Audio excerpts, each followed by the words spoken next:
গুৱাহাটীত CPIMৰ বিশাল গণসমাৱেশ। গণসমাৱেশত বিজেপিক তুলাধুনা CPIMৰ নেতৃত্বৰ। মুখ্যমন্ত্ৰী হিমন্ত বিশ্ব শৰ্মাক ভাৰতৰ আটাইতকৈ দুৰ্নীতিগ্ৰস্ত আৰু সাম্প্ৰদায়িক মুখ্যমন্ত্ৰীৰ আখ্যা CPIMৰ। আটাইতকৈ সাম্প্ৰদায়িক মুখ্যমন্ত্ৰী জন আজি আমাৰ ৰাজ্য অসমত আছে। নৰেন্দ্ৰ মোদীয়ে কৈছিল না খাওঁগা না খানে দুংগা। আজি ভাৰতবৰ্ষৰ ভিতৰত আটাইতকৈ দুৰ্নীতিগ্ৰস্ত মুখ্যমন্ত্ৰী হিচাপে হেমন্ত বিশ্ব শৰ্মা চিহ্নিত হৈছে। আটাইতকৈ বেছি দুৰ্নীতিগ্ৰস্ত মুখ্যমন্ত্ৰী কি কৰিছে তেওঁ? বিজেপি চৰকাৰক নৰসাধক চৰকাৰ আখ্যা CPIMৰ ৰাজ্যিক সম্পাদক সুপ্ৰকাশ তালুকদাৰৰ।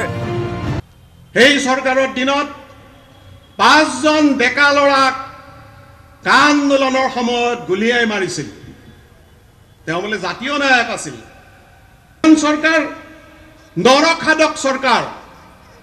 তেওঁলোকে উচ্ছেদন নামত যোৱা 3 বছৰত 7জন মুছলমান মানুহক তেওঁলোকে গুলিয়াই হত্যা কৰিছে। অসমৰ মুখ্যমন্ত্ৰীৰ পৰিয়ালৰ সম্পত্তি বৃদ্ধিক লৈ সৰব CPIM।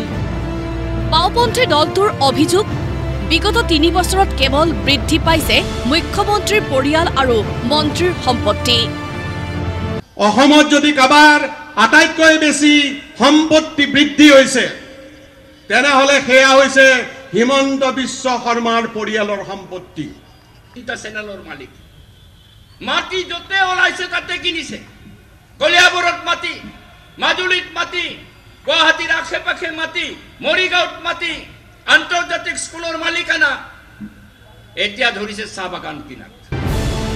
নিবনুৱা নিযুক্তিৰ নামত ফটাঢোল বজাইছে মুখ্যমন্ত্ৰীয়ে।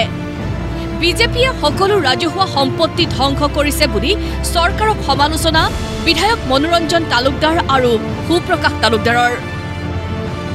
আজি 3 বছৰ পাৰ হোৱাৰ পিছত 1 লক্ষ হৈছে কি চাকৰি? এটা পদ তেওঁ সৃষ্টি কৰা নাই, খালী পদত এপইণ্টমেণ্ট দিছে আৰু ফটা ঢোলটো বজাই আছে 1 লক্ষ দিছো, 1 লক্ষ দিছো, 1 লক্ষ দিছো। আজি 32 লক্ষ নিবনুৱা। ইয়াত শিল্পায়ন হোৱা নাই, শিল্প ধ্বংস হৈছে। এটাৰ পাছত এটা শিল্প ইয়াত বন্ধ হৈ যাব ধৰিছে। আমি দেখিছো কেনেকৈ ৰাজহুৱা সম্পত্তি তেওঁলোকে বেচৰকাৰী হাতত দি দিছে।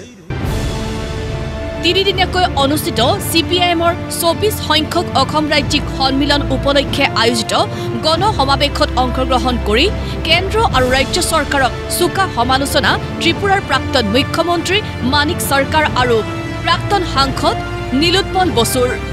कौन असम के लोगों को एकता को तोड़ना चाहता था? हम जानते हैं साम्राज्यवाद, खास करके अमेरिकी साम्राज्यवाद की एक भूमिका था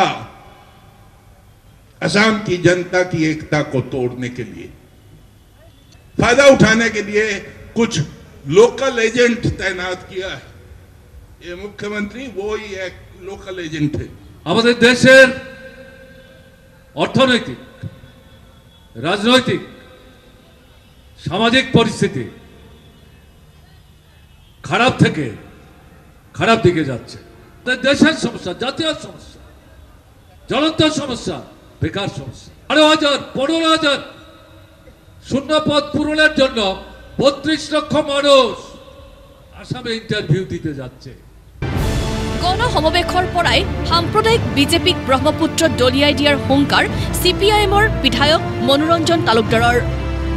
এনে এক অৱস্থাৰ মাজত আমি 24তম পাৰ্টি সন্মিলন যেতিয়া সংগঠিত কৰিম, আমাৰ সন্মুখত এটাই লক্ষ্য আমি স্থিৰ কৰিবলৈ বিচাৰিছো। সেইটো হৈছে গণ আন্দোলন গঢ়ি তুলি যেন তেন প্ৰকাৰণে হেমন্ত বিশ্ব শৰ্মাক এই ব্ৰহ্মপুত্ৰত তাতে উটাই দিব পাৰো তাৰ কাৰণে পৰিকল্পনা কৰিম।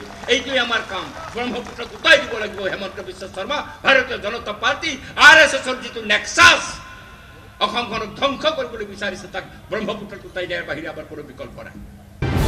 কেইবা হাজাৰ লোকে অংশগ্ৰহণ কৰা এই সমাৱেশত অংশগ্ৰহণ কৰে প্ৰবীণ বাওঁপন্থী নেতা হেমেন দাস, উদ্ধৱ বৰ্মনৰ লগতে কেইবাগৰাকীও নেতাই। ভিডিঅ' জাৰ্নেলিষ্ট বিপুল ৰাজৰ সৈতে নাৰায়ণ শইকীয়াৰ ৰিপৰ্ট, প্ৰতিদিন টাইম।